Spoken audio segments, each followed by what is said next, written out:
Hello everyone, my name is Paul Kanyuk and I'm going to pick up with my RenderMan for Katana demos to talk about denoising.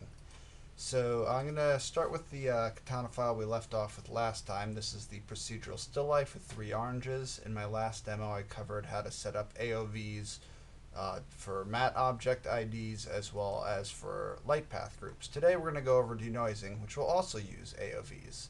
So just to remind you where we left off, I'm going to kick off a preview render and add a monitor, and what we should get is this lovely still life of 3 oranges, and there we go.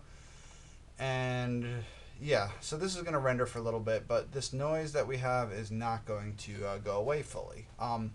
Ultimately, we could render this with a lot more samples and eventually get a noise-free image, but what ends up happening with large and complex scenes is that there's diminishing returns as we increase samples. At a certain point, we can render, incredible numbers of hours, but just not get rid of that last little bit of noise. At a certain point, it's actually more efficient to essentially filter that noise away in image space using a bunch of extra information we can dump out during the render. So essentially, using image statistics, we can get rid of that last little bit of noise, which can kind of get us over the hump to that sort of pristine image. Now, in this demo right here, I don't want it to take forever. So this was actually a pretty quick render right here. This is, looks like only a minute, and there's actually quite a bit of noise. This is actually probably too noisy to begin denoising with for a absolutely pristine image, but we can still improve it quite a bit. We should be able to get rid of most of that noise. So the first thing I'm going to do actually is remove all of the previous AOVs I have added. Denoising is compatible with AOVs, but to keep things simple, I'm going to take those out of the equation. Alright, so now what we're going to do is add 2 nodes. One is the RenderMan Denoise Channel Define node, which is a macro here that has a bunch of RenderMan Channel Define nodes in it. If we pop in, you can see we got a whole bunch right in there, and those are some extra channels that denoising expects. Then I'm going to add a RenderMan Denoise Render Output Define. Now this render output define is pretty critical in that this actually gives you the name of the image that we want to write. Note that we have to do disk renders for denoising. We can't actually have this work in preview renders as far as I know. I could be wrong there, but if we take a look in these render output defines, you'll notice that the location type is file, so it's going to write out a disk as opposed to local, which goes into a temporary directory. So what we need to do is give this a proper name somewhere we can find this image. So I'm going to just call it demo render / image, and I like to put underscore variance in the title. This is mostly because this image is, I want to indicate that this is not the actual beauty render. This is really just the statistics that we're going to use for denoising. So I just put an underscore variance there to make that clear. And then if we go ahead and go to render and do a disk render, we should be able to get this image variance EXR that will have a ton of channels in it. So let's go ahead and take a look at that render. Now, a disk render, unfortunately, it's going to disk. It's not going to this preview buffer, so we don't see it in our monitor. But we can look at our render log to make sure the progress is going well. While that's happening, let's take a look again at our render node. We only have one output, which is that image variance.exr. However, that single output will have a ton of channels. So we'll have color, alpha, albedo, the variance of the albedo, diffuse mean square error, specular mean square error, and these are just a bunch of channels that we're going to use for the denoising filter. And the idea is that denoising is only going to remove, only going to do averaging and blurring on parts of the pixel that is actually noise, not what's actually a converged signal like albedo, which should actually be pretty crisp, whereas most of the noise should come from the lighting. Anyway, let's go ahead and find that image. Looks like we have demo render. There we go. So note that this is a 20 megabyte file for a 512 by 512 image. These are pretty big and beefy because these are a lot of floating point channels. It's a multi-channel image, so make sure you have enough disk space before you go about doing this kind of stuff. So I'm going to open up the program which you can find in RenderMan's bin directory. So here we have C, program files, Pixar, RenderMan Pro Server, bin it. It is very good at looking at multi-channel EXRs so that we can make sense of the data we just rendered. So I'm going to drag image variance into it, and we'll see it just looks white. Well, you know, there's so many channels, it doesn't know what RGB is. So if we expand that and we see, all right, CI, that looks like our actual, you know, beauty pass with noise. Albedo is just, you know, the basically what is going into the diffuse color. Albedo variance, which is how the albedo changes from sample to sample. Diffuse mean square error. Normals, normal variance, and so on. There's a lot of good data, even depth variance. So this is all the signals that we're going to use for denoising. To actually run denoising, we could do this as a script that runs post-render, but because we ultimately want to do cross-frame denoising, I actually find it's best to do this command line. So I'm going to open up a command prompt right here, and let's go ahead and change directories to where our demo render actually is. I'm going to drag that into the terminal. So there we go. We type dir. We're in a directory that just has that image variance. What I like to do is put the denoiser on the system path so that I can just call denoise, and I'll ask it for its version. And if you get something like this, all right, this is denoiser for RenderMan 24.1. Hyperion denoiser. Note this denoiser was actually created by Disney Animation, not by Pixar and Emeryville, but we borrowed it from their Hyperion rendering system. But anyway, what you want to make sure is that denoiser is on your system path. I do that just by going to environment variables, and on the path, if we go to edit, I think actually I did it on the main system path here. You can do it in the user, or you can go here and go to edit. You'll see a long list of directories. Make sure one of the directories on your path is C, program files, Pixar, RenderMan Pro Server, whatever the latest version is, /bin. Once you do that, it's much easier to call this kind of stuff as opposed to passing an absolute path to the denoise exe. However, if you really want to, you could, you know, actually use the full path to this program right here, denoise.exe. But I've put that directory on the system path so I can call it real easily. So if we type denoise and then spell it correctly, ooh, the font is just bad enough that it's I'm going to make sure it's on a separate line so it's a little easier to see what I'm typing. And image variance. Image, come on, denoise.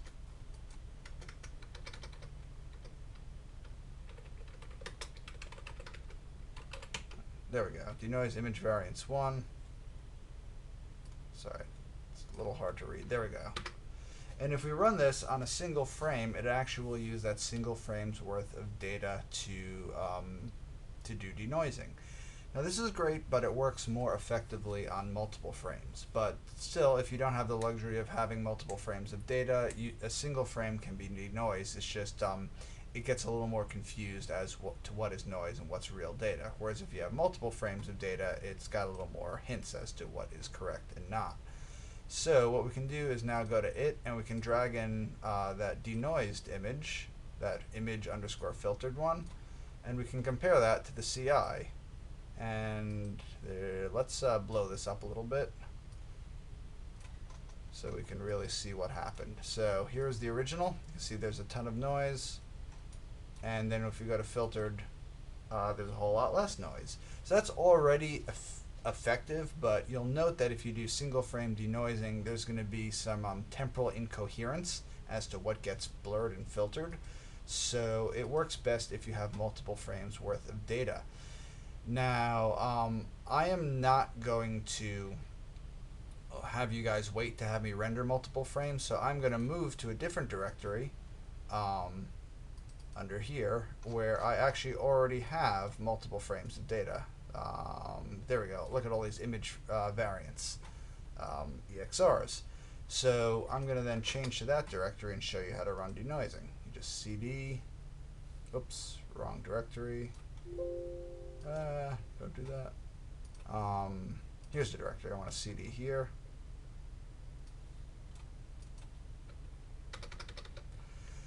And you'll see that I'll have multiple frames here. So if you type, sorry, I'm gonna resize this window so you can see a little better. If you want to do cross-frame denoising, you pass -- crossframe, and then I believe dash. I always forget what the arguments are. I go ahead and write this down. All right, crossframe, then -v variance, and then the images. So crossframe -v variance. Then it's typically looks like, whoops, variance, and then usually what you have is in braces a comma separated list of frames. So actually, if we pass it just 3 frames like that, we should be able to just cross frame this, and note that the first and last frame will have a little extra noise because they don't have the previous and one after that to work with, but apparently we don't worry about that. But frame 2 should look pretty good. So if we run that, ooh, what happened? Let's see. Oh. So let's go ahead and type that again. I'm going to resize this just a little bit. So denoise -- crossframe -v variance, then image variance 123.exr. Cool. And this will actually use crossframe denoising to filter all 3 of those images. However, what we want to do is run this on 99 images, so we need to essentially fill that list in 1 through 99. Now, you can do this with your scripting language of choice. I'll just show you how to do this real quickly using Python, which is what I use for the vast majority of programming tasks I have to do. So I'm going to go ahead and hit Control-C to kill that. Yeah, whatever. Go away. Ooh, looks like it's harder to kill filtering than I thought. Usually you just hit Control-C in the terminal. Maybe Control-Z. Oh, what a lovely demo. Alright, well I'm going to do Task Manager. And let's find the denoise task.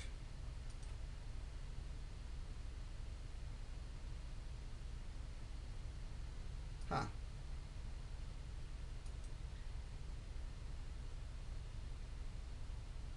Alright, well this is a great demo. I might have to create a new terminal, so that's not great. So I'm going to go ahead and try that again. CD to the render directory.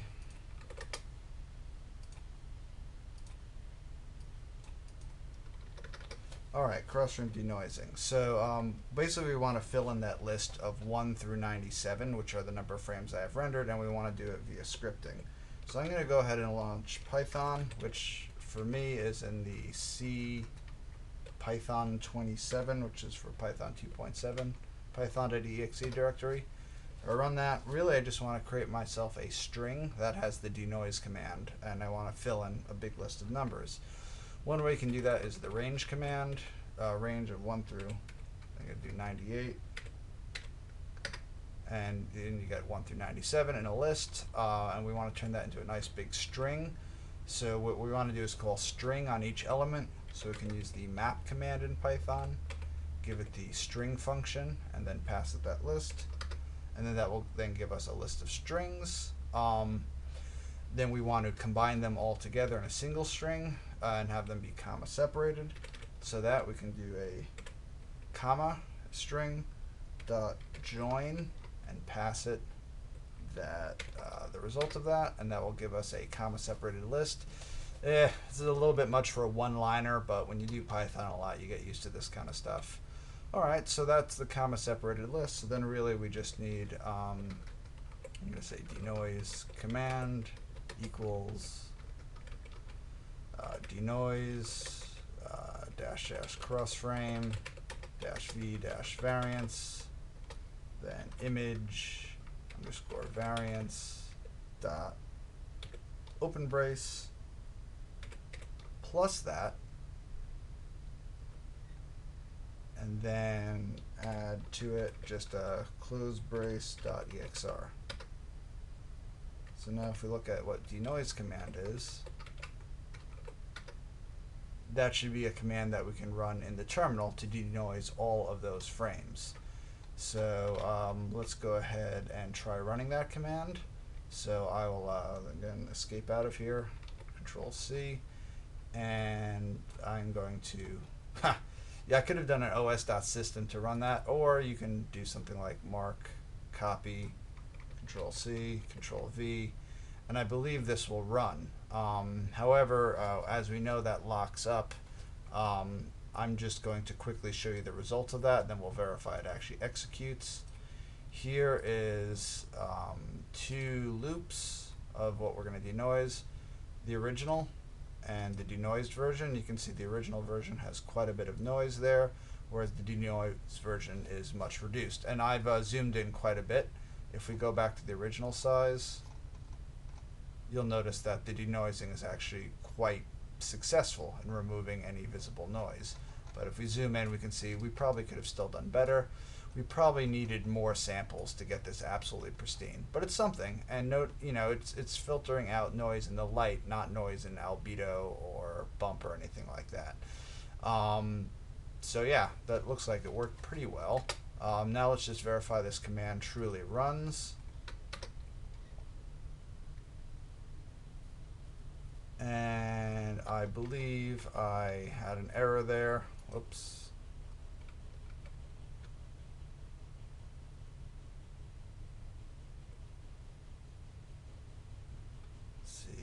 Error reading image dash variance.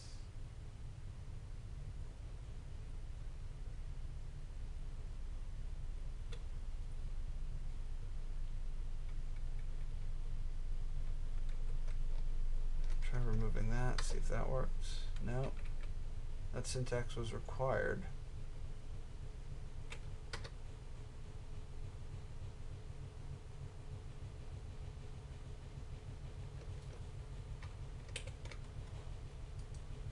Let's see if it's actually running.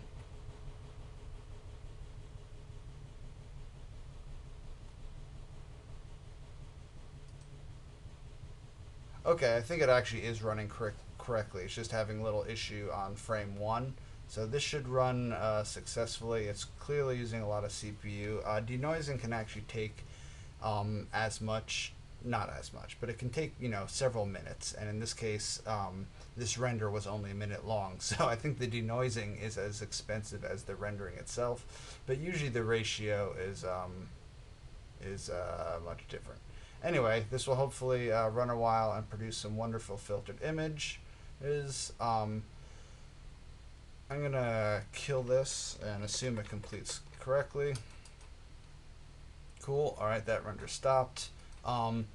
Now I just also wanted to bring up, before we close the demo, on why I removed these AOVs.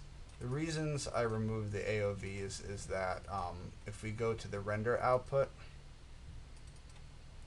you'll notice that all these extra AOVs we created have big old paths to this local directory. What we need to actually do is go into every render output define node we had created and change the type from local to file, and then give it a proper file location, which I just don't want to put you through. But the main idea is what you should do is set up something like this PRMan denoise output define, where you put these all in a group. You have this top level parameter, and then down here for your file node you have an expression that just grabs that. So if you follow the pattern set by this, you should be able to get AOVs working just fine with disk renders. The question is then, how do you actually denoise multiple AOVs? In theory, like including your AOVs, you can do this and actually use the variance of your primary image to denoise AOVs as well. But I have not gotten that working yet. I'm talking with the PRMan folk about how to do that. But until I get that working, I'm not even going to try attempting to show it. But for now, Denoise is your friend. You just can call it command line, denoise, and pass it your variance images, and you should be good to go. The big point of this demo was just these two nodes right here: the PRMan denoise channel define and the PRMan render output define. Alright, sorry that was a little bit meandering, as all my demos have been, but I do these in one take, so enjoy. Thanks.